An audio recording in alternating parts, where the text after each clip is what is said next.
श्री स्वामी समर्थ. जय जय स्वामी समर्थ. नमस्कार मैत्रिणींनो, स्वागत आहे तुम्हा सर्वांचं पुन्हा एकदा माझ्या या नवीन व्हिडिओमध्ये. तर उद्या 3 मार्चला असणार आहे बघा खग्रास चंद्रग्रहण, जे वर्षातील पहिलं चंद्रग्रहण असणार आहे. तर बघा 2 मार्चला असणार आहे होळी.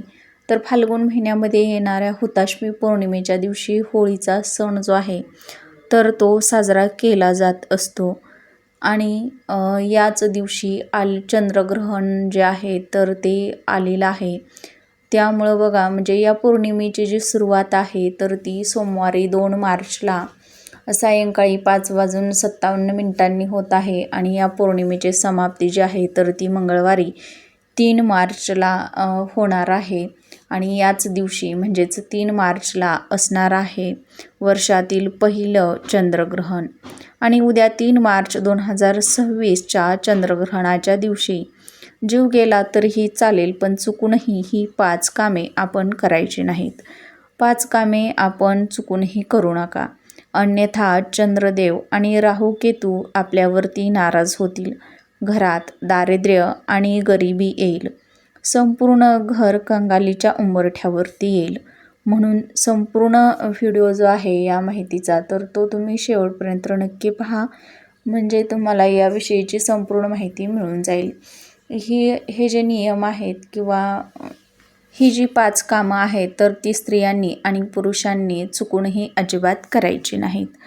तर बघा येणाऱ्या 3 मार्च 2026 चंद्रग्रहण आणि होलिका दहनाच्या दिवशी चुकूनही स्त्रियांनी आणि पुरुषांनी ही 5 कामे करू नयेत. यावर्षीचे जे चंद्रग्रहण आहे तर ते अत्यंत श्रेष्ठ, शुभ आणि त्यासोबतच तुमच्या जीवनात संवेदनशील योग घेऊन येत आहे. विशेष करून या दिवशी काही खगोलीय योगसुद्धा तयार झालेले आहेत, ज्याचा परिणाम हा आपल्या भाग्यावर तसेच मनोवृत्तीवर देखील होईल. 3 मार्चला उद्या होणारे हे चंद्रग्रहण अत्यंत विशेष आणि महत्त्वाचे आहे. या दिवशी शिवयोग, धनयोग आणि नक्षत्रयोग, त्यासोबतच अमृतसिद्धी योग आणि महालक्ष्मी योग, धनप्राप्ती योग तयार होत आहे. आणि हे वर्षातील पहिलं मोठं चंद्रग्रहण अधिक खास आणि अतिशय महत्त्वाचं असणार आहे, कारण ते पूर्ण चंद्रग्रहण म्हणजेच ब्लड मून स्वरूपामध्ये भारतामध्ये दिसणार आहे. वैज्ञानिकांच्या मते बघा, जेव्हा पृथ्वी, सूर्य आणि चंद्र याच्यामध्ये येते, म्हणजे पृथ्वी जेव्हा सूर्य आणि चंद्राच्या मध्ये येते तेव्हा सूर्याच्या लाल किरणातून पृथ्वीच्या वातावरणातून वाकून त्याची किरणं जी आहेत तर ती चंद्रावर पडतात. आणि त्यामुळे संपूर्णपणे चंद्र जो आहे तर तो रक्तासारखा लाल दिसतो.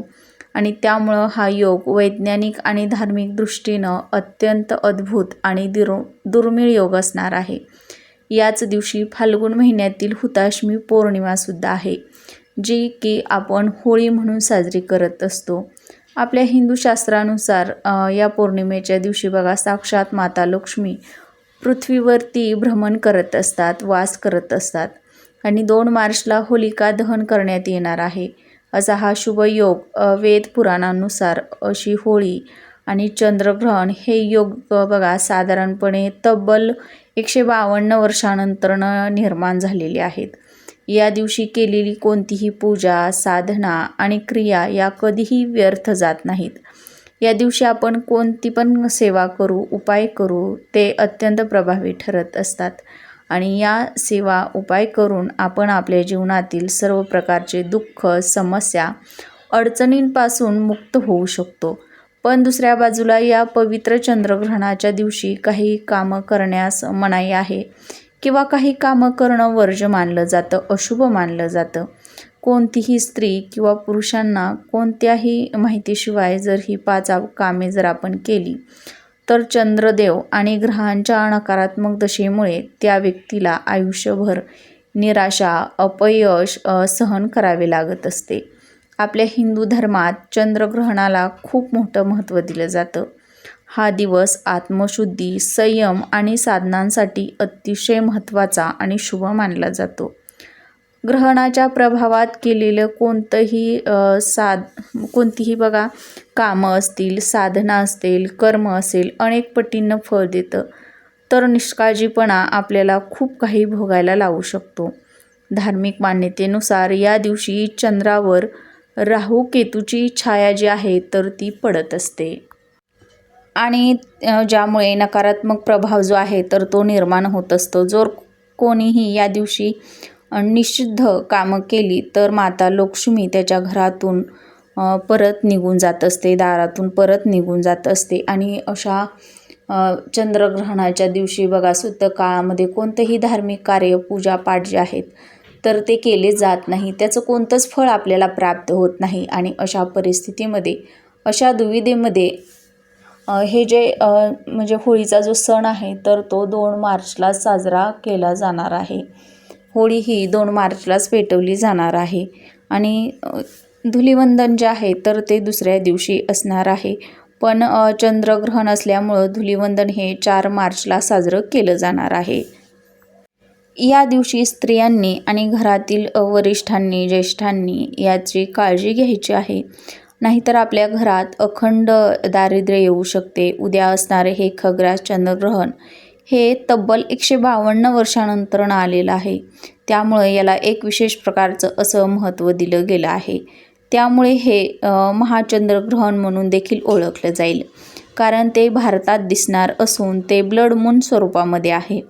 या ग्रहणाच्या काळात चंद्र हा रक्तासारखा लाल दिसेल आणि यामध्ये बघा नकारात्मक वाईट शक्तींचा प्रभाव हा सर्वात मोठा आणि जास्त असेल.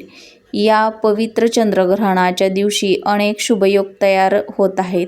धनप्राप्तीचा योगसुद्धा या दिवशी तयार होत आहे आणि म्हणूनच आपण या दिवशी या शुभयोगाची जी संधी आहे तर ती गमावू नका. या दिवशी एक साधा सोपा उपाय करून आपण या संधीचा लाभ घेऊ शकतो आणि आपल्या जीवनातील आर्थिक समस्यांपासून, अडचणींपासून मुक्ती मिळवू शकतो.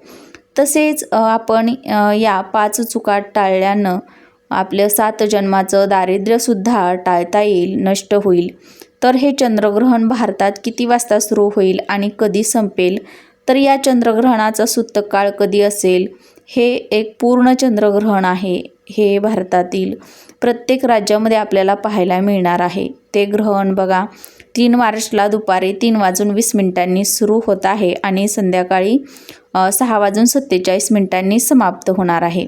आता या ग्रहणाचा सूतक काळ हा बघा ग्रहण सुरू होण्यापूर्वी 9 तास आधी सुरू होत असतो. म्हणजेच तो 3 मार्चला सकाळी 6:20 सुरू होईल आणि चंद्रग्रहणाच्या वेळी कोणत्या चुका करू नयेत. तर बघा ग्रहणाचा सूतक काळ हा 5:06 सुरू होईल. त्यानंतर आपल्या घरात बघा ज्या गर्भवती महिला असतील तर त्यांनी चुकूनही घराबाहेर पडू नये. जर सूतक काळ चालू असेल तर त्या सूतक काळामध्ये सुद्धा आपल्याला काही नियम जे आहेत तर ते पाळायचे आहेत. तर बघा हे ग्रहण जे आहे तर ते दुपारी 3:20 चंद्रग्रहणाला जी सुरुवात आहे तर ती होणार आहे. चंद्राची किरणे जर आपल्या गर्भावर पडली तर त्याचा दुष्परिणाम आपल्या गर्भातील बाळावर होऊ शकतो. त्यामुळे चंद्राची किरणे आपल्या शरीरावरती गर्भवती महिलांनी चुकूनही पडू देऊ नयेत. तसेच स्त्रियांनी या ग्रहणात चुकूनही तेलानं मालिश करू नये. डोक्यालाही किंवा आपल्या केसांनाही तेल लावू नये. नाहीतर आपल्या कुंडलीतील चंद्राची स्थिती कमजोर होऊ शकते, ज्यामुळे आपल्याला नवग्रहांची पीडा भोगावी लागू शकते. तसेच बघा स्त्रियांनी आणि पुरुषांनी या दिवशी तुळशीला पाणी म्हणजेच जल चुकूनही अर्पण करू नये. तुळशीला स्पर्शही करू नका. आपण जर ही कामं केली तर आपल्याला अनेक दोष लागू शकतात. ज्याप्रमाणे बघा शनिदोष, मंगळ दोष, राहू दोष हे दोष लागू शकतात. सूतक काळ सुरू झाल्यानंतर बघा घरातील कर्त्या धर्त्या पुरुषांनी किंवा कोणीही ज्येष्ठ व्यक्तींनी, वरिष्ठांनी पैशांची देवाणघेवाण करू नये. पैसे एकमेकांना देणं टाळावं. तुम्ही जरी व्यापारी असाल किंवा तुमचं दुकान असेल, व्यवसाय असेल तर अशा ठिकाणी सुद्धा तुम्ही या दिवशी आर्थिक व्यवहार जे आहेत तर ते करणं टाळायचं आहे. याचा परिणाम जो आहे तर तो थेट आपल्या आर्थिक परिस्थितीवर होईल. घरात दारिद्र्य, गरिबी येत राहील. या काळात बघा आपण ब्रह्मचर्याचं पालन करावं. सुतक सुरू झाल्यानंतर बघा आपल्या घरामध्ये पती पत्नीनं एकमेकांशी भांडू नये, घरात वादविवाद करू नयेत, अपशब्द बोलू नयेत. कारण की ज्यावेळी आपण आपल्या घरामध्ये अपशब्द बोलत असतो त्यावेळीसुद्धा आपली वास्तुदेवता तथास्तु म्हणत असते आणि त्याचा परिणाम आपल्या आयुष्यामध्ये आपल्याला भोगावा लागत असतो. म्हणून आपण आपल्या घरामध्ये हे वादविवाद, क्लेश, भांडणं, कलह करू नये. हे सर्व आपल्या घरात जर घडत असेल तर घरात नकारात्मक शक्ती वास करतील. देवी देवता आपलं घर सोडून कायमचे निघून जाऊ शकतात. वर्षभर आपल्याला अनेक अडचणींचा सामना करावा लागू शकतो. आपल्या घरामध्ये दारिद्र्य, गरिबीही येऊ शकते. या चंद्रग्रहणाच्या दिवशी आपण चुकूनही बघा तामसिक पदार्थ खाऊ नयेत. म्हणजेच मांस, मासे, अंडी याचं सेवन जे आहे तर ते चुकूनही करू नये. या दिवशी केस, नखे कापू नयेत. त्यासोबतच कांदा, लसूणसुद्धा वर्ज्य करावा. या दिवशी केस, नखे कापणं अशुभ मानलं जातं. असं केल्यानं आपल्यावरती कर्जाचे ओझे वाढू शकते. आता बघा आपण नेहमीप्रमाणे दरवाजामध्ये म्हणजेच मुख्य दरवाजामध्ये चप्पल बाहेर सोडत असतो. तर या दिवशी त्या चुकूनही आपल्या दरवाजामध्ये सोडू नयेत.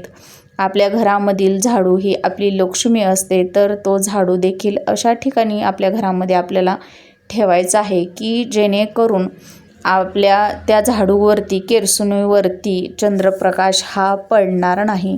अशा ठिकाणी आपल्याला आपल्या घरातील झाडू हा या चंद्रग्रहणाच्या दिवशी ठेवायचा आहे.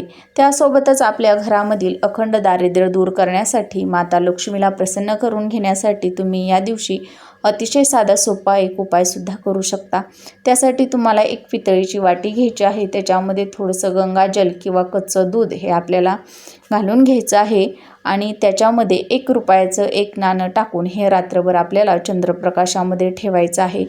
दुसऱ्या दिवशी ही वाटी आपल्याला आपल्या टेरेसवरून उचलून आणायची आहे आणि त्याच्यामधील पाणी जे आहे तर ते तुळस सोडून इतर कोणत्याही झाडाला घातलं तरीही चालेल. आणि याच्यातील 1 रुपयाचं जे नाणं आहे तर ते आपण पैशांच्या तिजोरीमध्ये किंवा आपल्या पर्समध्ये, पॉकेटमध्ये सुद्धा ठेवू शकतो. यामुळे माता लक्ष्मी आपल्याकडे आकर्षित होत असते. आपला खिसा कधीही रिकामा होत नाही. तर स्त्रियांनी आणि पुरुषांनी ही जी 5 कामे आहेत तर ती चुकूनही करू नयेत. अतिशय भयंकर असं चंद्रग्रहण यावर्षी म्हणजेच 2026मध्ये असणार आहे, 3 मार्च 2026ला. आणि हे जे काही नियम आहेत तर ते पाळायचे आहेत आपल्याला, नाही तर याचे दुष्परिणाम जे आहेत तर ते आपल्याला भोगावे लागत असतात. वर्षभर आपल्या घरामध्ये आर्थिक अडचणींचा सामना करावा लागू शकतो.